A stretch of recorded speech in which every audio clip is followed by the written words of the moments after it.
त्याच्यात महसूल विभागाचे देखील अधिकारी आहेत, भूमिलेख अधिकारी महसूल आहे. म्हणजे आपण दोघे भाऊ भाऊ सगळा माल वाटून खाऊ. तर त्याच्यामुळे दोन्ही भाऊ उत्तर देणार आहेत का एकच भाऊ जबाबदारी घेऊन उत्तर देणार आहे?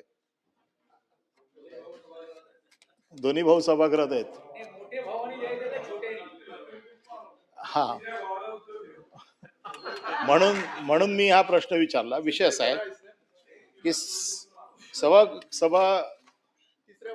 काय झालंय, बावनकुळे साहेबांना हल्ली प्रश्न विचारायलाच भीती वाटते, कारण फार जोरदार उत्तर देतात पण त्याची अंमलबजावणी होत नाही. तो विषय मी आता उद्या मांडीन, कारण त्याच्यावरती मला बोलायचं सविस्तर. पण हा विषय आता महत्वाचा आहे. 1981 ला चा जो GR आहे, या GR प्रमाणे शासनाने जो निर्णय केलाय की 4000 मीटरच्या वरचे जे प्लॉट आहेत, हे 4000 मीटरच्या वरचे जे प्लॉट आहेत यांना जर डेव्हलपमेंट करायची असेल तर या प्लॉटने 20% हे म्हाडाला दिले पाहिजेत. म्हाडा ही नोडल एजन्सी आहे. 10% त्यांनी अजून ओपन स्पेस ठेवली पाहिजे आणि 5% जर 20,000 मीटरच्या वरती असेल तर त्यांनी 5,000. परंतु फक्त मी आता नाशिकचं बोलतोय. या नाशिकमध्ये 200 पेक्षा जास्त लोकांनी या GRचा गैरफायदा घेऊन, अधिकाऱ्यांना हाताशी घेऊन, कारण जर तुम्हाला त्याच्यामध्ये जर ह्याच्यात जर सवलत पाहिजे असेल तर तिकडचे जे स्थानिक प्राधिकरण आहे, मग तिकडची महानगरपालिका असेल त्याची NOC घ्यावी लागते आणि मग डेव्हलपमेंट करावी लागते. यांनी काय केलंय की ह्याचे 4000 मीटर होऊ नये म्हणून त्याचे तुकडे पाडलेले आहेत. हे तुकडे पाडायचा अधिकार कोणाला आहे? जे स्थानिक प्राधिकरण आहेत त्यांना. त्यांची कधी भूमिलेख अधिकारी जे आहेत हे लोक त्याचं डिव्हिजन करतात, पोटहिस्से करतात. हे पोटहिस्से करताना त्यांनी 4000 मीटर होऊ नये म्हणून ही काळजी घेतली आहे. पण ते 4000च्या खाली जर ठेवायचं असेल किंवा त्याचे जर पोटहिस्से करायचे असतील तर नाशिक महानगरपालिकेची त्याला परवानगी घ्यावी लागते. अशा 200 केसेस आता माझ्याकडे आता आहेत. या 200 केसेस म्हणजे ज्याच्यामध्ये शासनाची हजारो कोटीची जमीन किंवा हजारो कोटीचे फ्लॅट्स हे या बिल्डर लोकांनी ढापलेत, चोरी केली आहेत. कोणाच्या मदतीने? भूमी अधिकारी जे असतात, लँड सर्वेअर किंवा ह्यांच्या मदतीने हे केलेले आहेत. याच्यामध्ये 49 लोकांवरती गुन्हा दाखल झाला. 49 लोकांवरती गुन्हा काय दाखल झाला तर त्यांनी तर बोगसच केले, बोगस नकाशे सबमिट केले म्हणून त्यांच्यावरती गुन्हा दाखल झाला. त्यांची चौकशी चालू आहे. माझं म्हणणं असं आहे की मार्च मध्ये ही केस झालेली आहे.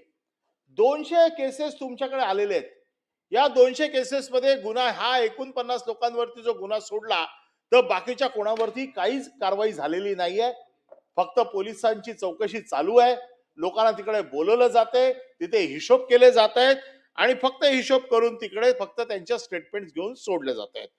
मी अगदी साधं उदाहरण एक आहे, म्हणजे तुम्हाला जर सांगायचं तर पिंकेश शाह नावाचा बिल्डर आहे. त्याने 670 फ्लॅट बांधले. त्याला नियमाप्रमाणे द्यायला किती पाहिजे होते? 164 फ्लॅट त्याला द्यायला पाहिजे होते म्हाडाला. त्याने काय केलं? 2013ची मंगल कार्याला मिळालेली परवानगी वापरली आणि 2018ला बिल्डिंग बांधून टाकल्या आणि 164 फ्लॅट म्हाडाला. हे फ्लॅट मिळणार आहेत कोणाला? गोरगरिबांना तुम्ही स्कीम मध्ये देता.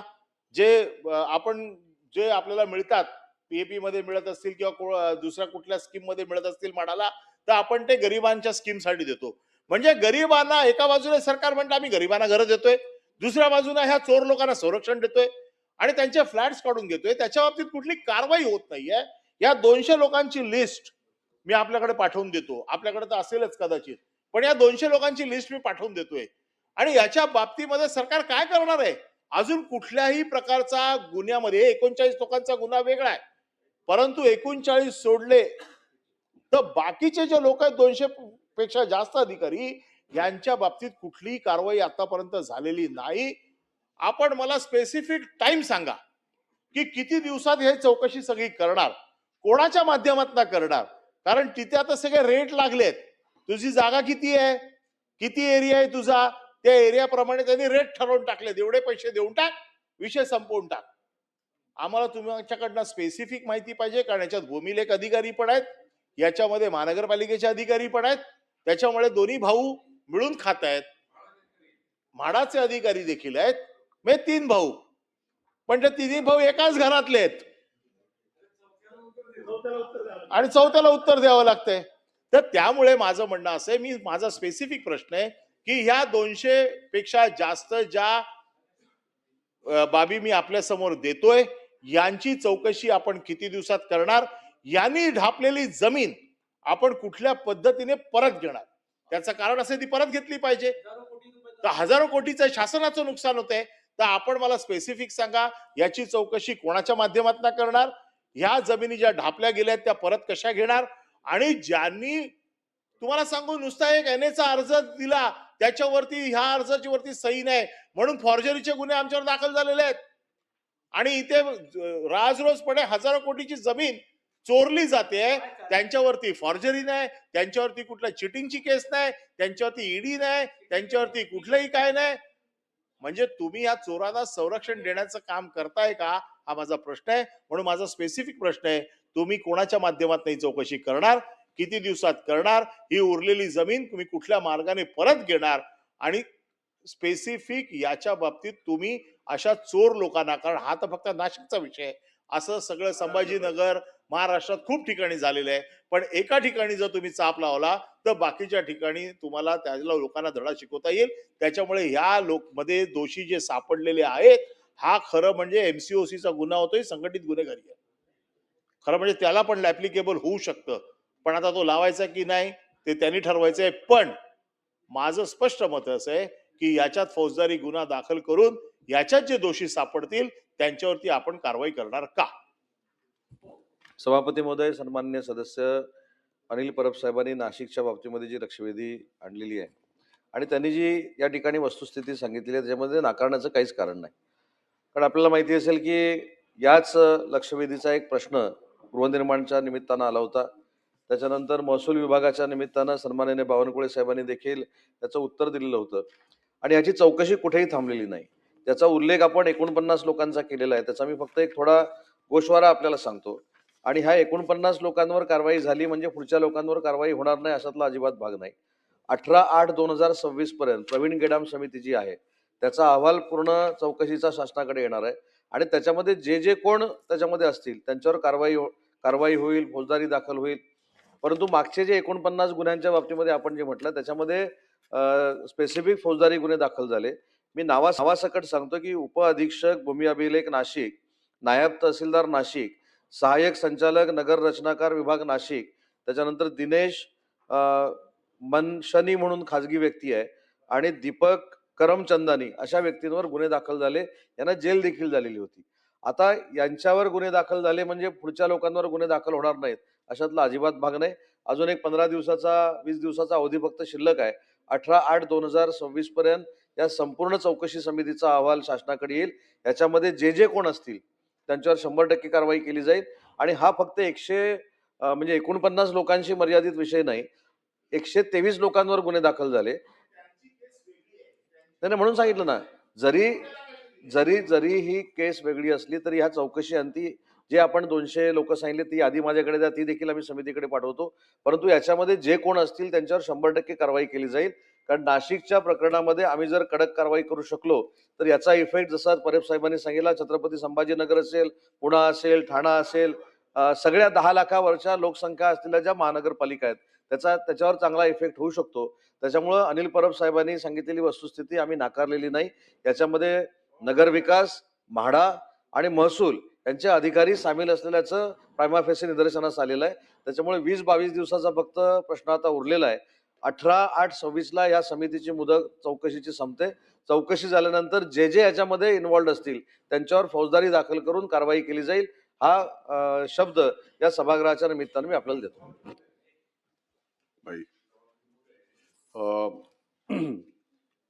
एक गोष्टीचं स्वागतच करायला पाहिजे की लक्षवेधीचा रोख लक्षात घेऊन आपण काही अंशी त्याच्यावर कारवाई केलेली आहे. काही अंशी मुद्दाम बोलतोय कारण 49 लोकांवर कारवाई म्हणजे दुसरे 200 मोकाट असा विषय होत नाही आणि जो तुम्ही मान्य केलेला आहे.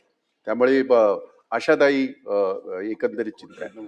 मुळात आपल्याला हे लक्षात घ्यायला पाहिजे की या सगळ्या महानगरपालिकेच्या परिसरामध्ये शहरीकरण वाढतंय आणि नेमका ह्याच्यामध्ये अ, हा जो आहे EW आपला इकॉनॉमिकल बॅकवर्ड जो हे आहे आणि LIG म्हणजे सगळ्यात जास्त जो नुकसान आहे ह्या घटकाचा आहे. आणि जे आम्ही कायद्याच्या माध्यमातून त्यांना 20% जे काही आम्ही त्यांनी जमीन आपल्याला अधिकृत करून द्यायला पाहिजे किंवा आपल्याला त्याच्यामध्ये त्यांनी म्हाडाला द्यायला पाहिजे. म्हाडाचंच बोलतोय कारण हे सगळे म्हाडाचंच आहे. आणि म्हणून माझी आपल्याला ती विनंती सुद्धा राहील. आपण काही अधिकाऱ्यांवर कारवाई केल्याचं आपण सांगितलेलं आहे. काही मग ते म्हाडाचे असतील किंवा भूमी अभिलेख खात्याचे असतील किंवा भूमी अभिलेख तुमच्याच याच्या खाली येते आपल्या महसूलच्या याच्या खाली येते.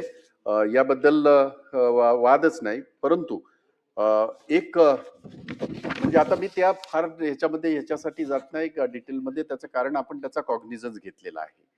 कारण या सगळ्या गोष्टीचं ज्याला आपण ह्याचं बायपर्केशन म्हणतो किंवा फ्रॅगमेंटेशन ऑफ दॅट प्लॉट म्हणतो, त्याची प्रक्रिया आहे आपल्याकडे आणि ती ले डाऊन केलेली आहे. आणि त्याच्यामध्ये याची स्थानिक विकास प्राधिकरणाची NOC लागतेच लागते. म्हणजे त्यांनी हा एवढी डेअरिंग जे सरकारी अधिकारी बसलेत, पगार कसला घेतात हे असलं सगळं करायला. आता ते अधिकारी ज्यांच्यावर तुम्ही गुन्हा दाखल केलाय त्यांचं हे आहे, परंतु ते अधिकारी आता आहेत कुठे?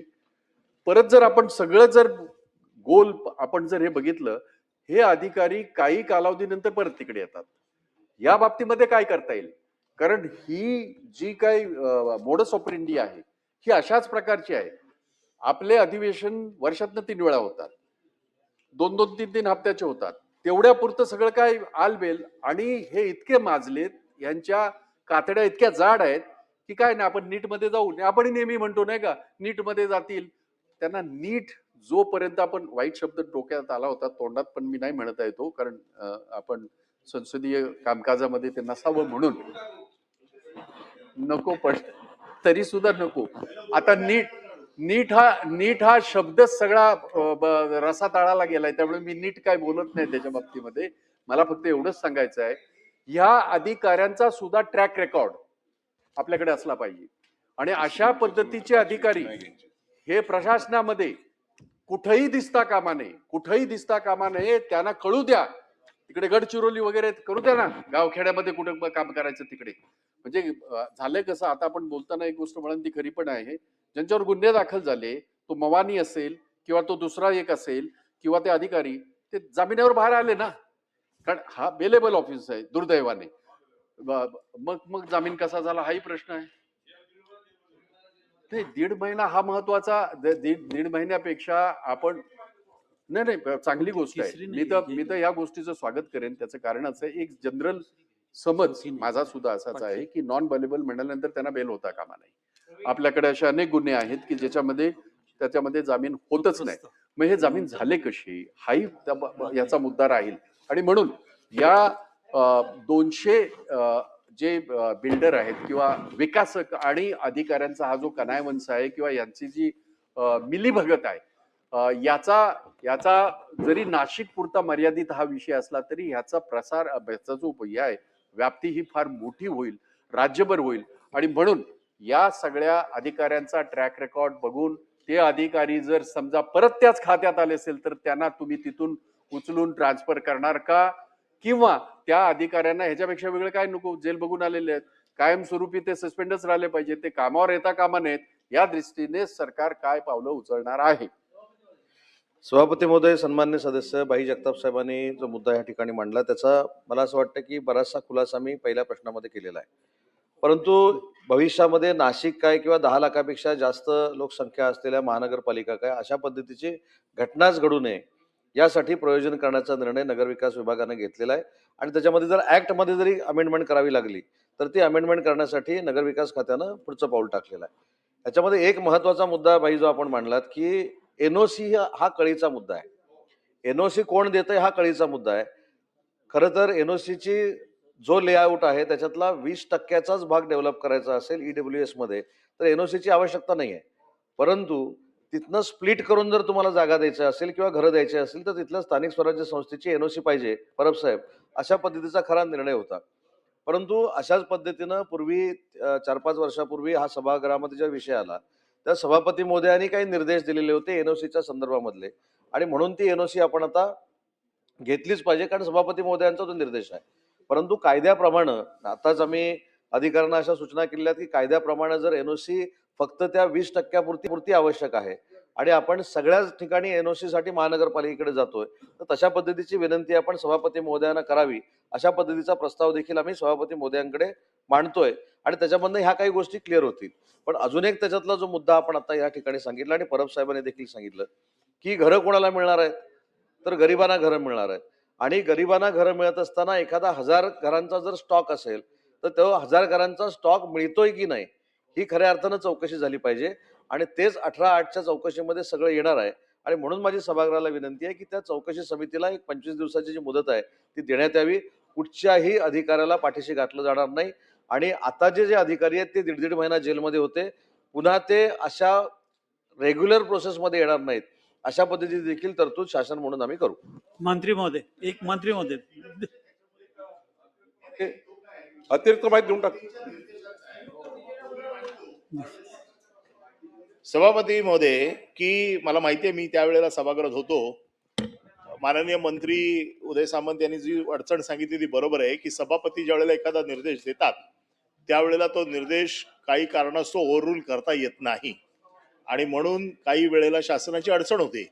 हा जो विषय आहे हा त्यांनी जो सांगितला तो बरोबर आहे की फक्त एनओसी मुळे ही गडबड होते. एनओसी घ्यायला जातात केव्हा, जेव्हा 4000 मीटरच्या वरती जर तुकडा करायचा असेल तर एनओसी लागते, नाहीतर एनओसी लागत नाही. म्हणून ते काय करतात की 4000 मीटरच्या खाली ठेवतात आणि त्याच्यामध्ये एनओसी मागतात आणि तिथे गडबड होते. आता माझ्याकडे जी केस आहे मी बघितलं 9000 मीटरचा प्लॉट आहे, पण त्यांनी 2-2 हजार मीटरचे 1.5-1.5 हजार मीटरचे प्लॉट बनवले आणि ते एनओसी मधनं बाहेर काढून टाकले. अशा प्रकारे जर असेल तर आपण सभापतींशी बोलावं आणि ती जी काही सभापतींची जी काही चौकट आहे निर्देश त्याला आपण ओव्हररूल करून त्या शासनाला आपण मदत करावी. आपण तसा प्रस्ताव दिला तर सभापती मध्ये घेईल. अध्यक्ष सभापती महोदय, एक अतिरिक्त माहिती दिली पाहिजे सभागृहाला म्हणून देतोय. पण आधीच अनिल परब साहेबांनी सांगितलं की बावनकुळे साहेबांनी घोषणा केली पण पुढे काही झालं नाही किंवा होत नाही. त्याचा थोडा खुलासा करून टाकतो म्हणजे तुम्हाला अधिक स्पष्ट होईल. खरं तर सभापती महोदय, हा भ्रष्टाचार कोणी शोधून काढला? आम्ही महसूल खात्याने शोधून काढला. आणि आणि आणि आणि नाही, हा नाही, तो वेगळा आहे. 155 वाला हा वेगळा आहे. आता यामध्ये काय झालं सभापती महोदय, थोडी पूरक माहिती येतो.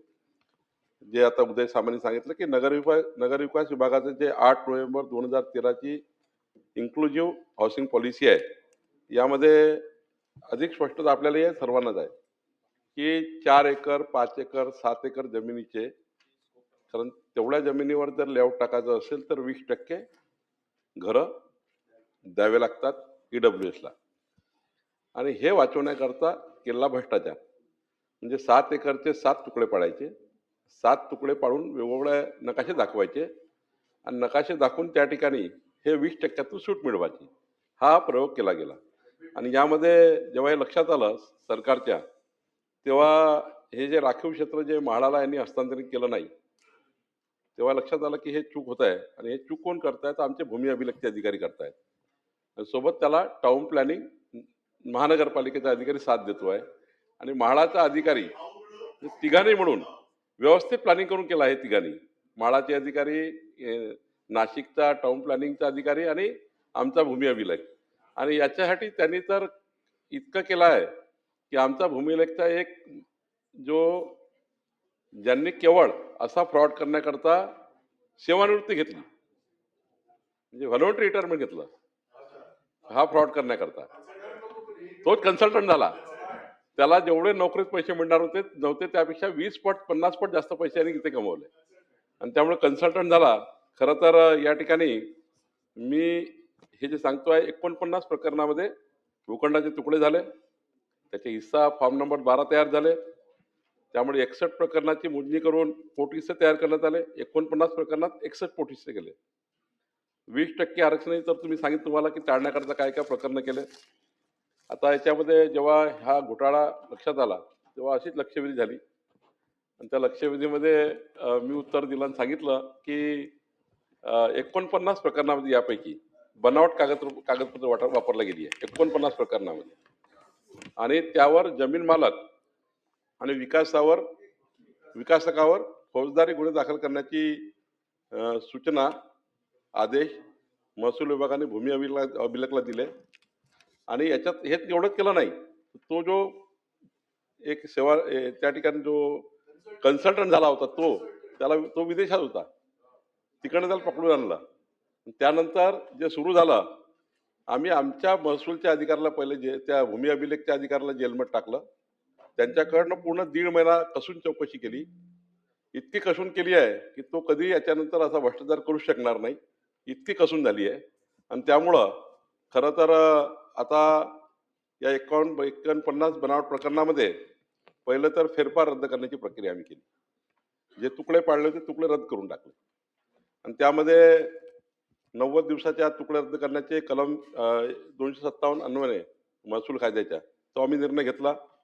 नुकसान भरपाई जी द्यायची होती विकासकाकडनं वसुली करणे हा आता मुख्य मुद्दा जे आता माननीय उदय सामंतजी बोलले की या विकासकाकडनं आता हे आपल्याला पुन्हा आपल्याला हे प्रॉपर्टी आपल्या म्हाडाने घेतली पाहिजे आणि त्या गरीब माणसावर जे अन्याय झाला त्यांना ते आता वाटप केले पाहिजे. हे महत्त्वाचा मुद्दा आता म्हाडाकडे आहे. तो आता एकनाथ शिंदे साहेबांची माननीय उपमुख्यमंत्री महोदयाशिवाय चर्चा झाली आज सकाळी त्यावर ते पुढे जात आहे. या ठिकाणी जे नुकसान भरपाई आहे 61 प्रकरणामध्ये जिथे अधिकृत मोजी झाली पण म्हाडाला जागा दिली नाही तिथे म्हाडाने आर्थिक नुकसान तपासावे आणि संबंधित वसुली व कायदेशीर कारवाई करावी. यामध्ये माननीय अनिल परबजी आम्ही जी मी SIT गठीत केली होती प्रवीण गेडाम समिती त्याच्यात CP ला घेतलं पोलीस कमिशनर नाशिक आणि 7-8 वरिष्ठ अधिकारी घेतले ज्यामध्ये हा SIT सुरू आहे. हे छोटी SIT नाही आहे. यामध्ये पोलीस आहे IGR आहे जमाबंदी आयुक्त आहे सर्व आयुक्त लेवलचे अधिकारी आहेत आणि त्यामुळं याची जवळपास मी 3 महिन्यामध्ये ज्या जवळपास 13 बैठक याच्यामध्ये झाल्या. ऑफिस प्रणालीचा आम्ही वापर केला आणि जो आम्ही पहिला दाखल केला गुन्हा तो आमच्या डेप्युटी SLR दाखल केला. त्यानंतर FIR मध्ये जर विचार केला तर तुम्हाला सांगतो की 104 जणांचा आम्ही FIR दाखल केला आहे. टोटल 197 आरोपी आहे. त्याच्यातले काही तपासामध्ये आहेत. हा नॉन अवेलेबल ऑफेन्स दाखल केला 335, 336 2, 336 3, 337, 338, 35 सर्व नॉन अवेलेबल आहे. आणि याच्यामध्ये सर्वांना अटक केली म्हणजे विपिन गाजळे उपअधीक्षकाला त्या ठिकाणी जो फिर्यादी आहे त्यामध्ये जो निष्पन्न झाले आहेत दिनेश मनमानी, दीपक करमचंदानी, नितीन आबाजी पाटील, बिपिन काळजे, कल्पेश पाटील या सर्वांना तर पकडलंच आम्ही. पण उच्च न्यायालयाने यांना काही लोकांना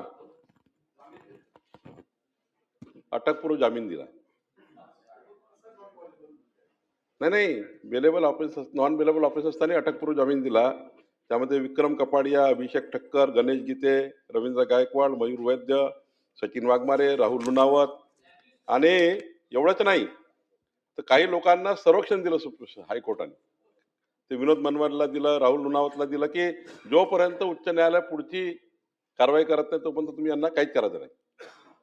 म्हणजे आता ही परिस्थिती अशी आहे. त्यामुळे जे म्हणतात ना सरकारचं काय चालू आहे तर काही गोष्टीमुळे सरकारचे हात बांधले जातात त्यामुळे अडचण आहे. आणि त्यामुळं अतिरिक्त सत्र न्यायालयाने 54 आरोपीला अटकपूर्व जामीन दिला. ॲडिशनल तिथे 17 न्यायाधीश आहे जे सेशन जज आहे त्यांनी. आणि मग आता आम्ही पुढे जातो आहे जे उदय सामंतजी सांगितल्याप्रमाणे. पण एक प्रवीण गेडाम समितीने या उच्चस्तरीय समितीने आम्हाला कारण प्रकरणं इतके आहेत कारण हा प्रकरणाचा जो स्कोप आहे ते 1900 जर विचार केला तर हे प्रकरणं जी आहेत आम्ही 12 वर्षाची शोधतोय. 13 वर्षाची 13 वर्षापासून चालू आहे. आजचं नाही आहे. 13 वर्षापासून सुरू आहे असं नाशिकमध्ये आणि राज्यामध्ये सुरू आहे का तर राज्यामध्ये सुरू आहे. या 13 वर्षाचा भ्रष्टाचार आता 2026 मध्ये आम्ही काढलाय. आणि त्यामुळं 13 वर्ष, तर 13 वर्षात जे जे सरकार आले त्या सरकारच्या कुठलेही सरकारचं तर काही माहिती नसतं फार, पण 13 वर्षापासून ते भ्रष्टाचार करताय. कोण? नाशिक महानगरपालिकेचे अधिकारी, आमचे भूमिलेखचे अधिकारी, म्हाडाचे अधिकारी. 13 वर्षापासून ते सुरू आहे. आणि त्यामुळे एक मोठं स्कॅन्डल आम्ही शोधून काढलं. मी अनिल परब साहेबांचं जसं आता मान्य उदय सामंतनी सांगितल्याप्रमाणे ही गोष्ट खरी आहे की प्रवीण गेडाम समिती 2 महिन्याचा वेळ मागते आहे. आम्ही 18/8/2026 ला संपूर्ण याचा कारवाई पूर्ण करून त्यानंतर सरकारला 1-2 महिने लागतील, पण डिसेंबरच्या अधिवेशनामध्ये एक तर उदय सामंतजी नगरविकास खात्या माध्यमातून किंवा माझ्याकडनं याचा संपूर्ण ATR ऍक्शन टेकन रिपोर्ट आम्ही डिसेंबरमध्ये सादर करू. कारण 8व्या महिन्यापर्यंत रिपोर्ट येईल, 2 महिने सरकारला पुन्हा लागतील. आणि त्यामुळं कुणालाही या ठिकाणी वेगळं काही याच्यामध्ये आम्ही काही कारवाई करत नाही असं काही विचार करू नका. फक्त हायकोर्ट आणि सेशन कोर्ट यामध्ये थोडा जरा आम्हाला, पण मी साठे साहेबांशी बोललो आहे, एजीशी बोलतो आणि एजीशी बोलून हे जे जमानत मिळाली यांना, अटकपूर्व जामीन मिळाला यांना, हे जर मेन याच्यातलं आता हे आहे, हे जर निघालं आमचं अटकपूर्व जामीन जर सुटला आणि सेशन कोर्टाने जे अटकपूर्व जामीन दिला आहे ते दोघातून आम्ही जर आम्हाला लिप मिळाला, या सर्वांना जेलमध्ये टाकून एक मोठी कारवाई करता येईल. परब साहेब, आहे की ही भीती निर्माण झाली होती ती कमी का झाली अटकपूर्व जामिनामुळे. आता आपण सांगितलेलं आहे की आपण त्याची SITचा रिपोर्ट आपल्याकडे येईल. अटकपूर्व जामीन केव्हा मिळतो? प्रायमा फेसी केस जेव्हा कोर्टाच्या समोर जाते, अजून त्याचा तपास पूर्ण झाला नव्हता म्हणून तुम्हाला अटकपूर्व जामीन मिळाला. प्रायमा फेसी काय त्यांना कारण दिली असेल ती, पण ज्यावेळेला तुमचा तपास पूर्ण होईल त्यावेळेला तुम्हाला तपासाच्या आधारावरती त्याचं बेल कॅन्सल करण्यासाठी तुम्हाला संधी आहे.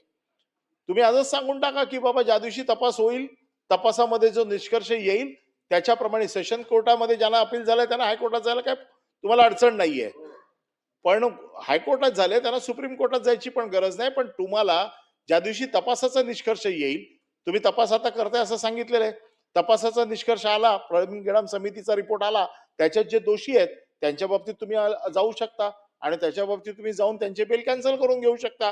ही जर झालं तर फार मोठं काम होईल. आणि तुम्ही केलेल्या कारवाईचा ऍक्शन टेकन रिपोर्ट, कारण काय आहे, मागच्या आपल्या महसूलच्या घोटाळ्याचा ऍक्शन टेकन रिपोर्ट आपण या अधिवेशनाच्या पहिल्या दिवशी देणार होता महाराष्ट्राचा. म्हणजे माझी लक्षवेधी यासाठी थांबलात. ओके ओके, मग सभापती महोदय उद्या माझी लक्षवेधी लावा, कारण त्याच्या बाबतीमध्ये ही विशेष सरकारकडनं आलेली लक्षवेधी असं समजा, माझ्या कोट्यातली नाही असं समजा, माझ्या कोट्यात धरू नका, सरकारकडनं आलेली लक्षवेधी समजा, पण त्याच्यावरती कारवाई करा. पण ऍक्शन टेकन रिपोर्ट पुढच्या अधिवेशनाच्या पहिल्या दिवशी आम्हाला मिळेल अशी व्यवस्था करा आणि सभागृहात आपण हे मान्य करा की आम्ही ऍक्शन टेकन रिपोर्ट देऊ. जर दिला नाही तर हक्कभंग आणण्याची परवानगी देखील आम्हाला द्या. सभापती महोदय, सन्मान्य सदस्य अनिल परब साहेबांनी जी सूचना मांडलेली आहे त्या पद्धतीनं ATR पहिल्या आठवड्यामध्ये अधिवेशनाच्या आणला जाईल. सचिन भाऊ. महोदय, जसं आपण हा व्ह्यू घेतले, ULC चे पण अनेक जमिनी आहे. उदयजी, अरे उदयजी. लक्षवेधी तुमचीच आहे ना, म्हणजे उत्तर तुम्ही देताय ना. सभापती महोदय, काय योगायोगाने गृहनिर्माण आणि नगरविकास खाता पण माननीय उपमुख्यमंत्र्यांकडे, जशा या जमिनी ULC ची पण मोठ्या प्रमाणावरती जमीन आहे. सभापती मध्ये काय झालेलं आहे की मोकळ्या जागा न मिळाल्या एक पिढी आपण संपून टाकलेली आहे. आणि दुसरी महत्वाची जी अडचण होणार आहे सभापती महोदय, की हे जसं ULC मध्ये सूट देऊन केले, जे छोटे छोटे घटक आहेत त्यांना घरच मिळाली नाहीये. आता तुम्ही त्यांना कारवाई करा, त्यांना फाशीवर लटकवा, पण या एवढे लोकांचा जो क्लेम होता तो तर गेला ना. आणि दुसरा महत्वाचा सभापती महोदय असा आहे की आता हे तुम्ही जिकडे ज्यांच्यावर कारवाई करतायत त्यांच्या जमिनीवरती ऑलरेडी बिल्डिंग झालेले आहेत.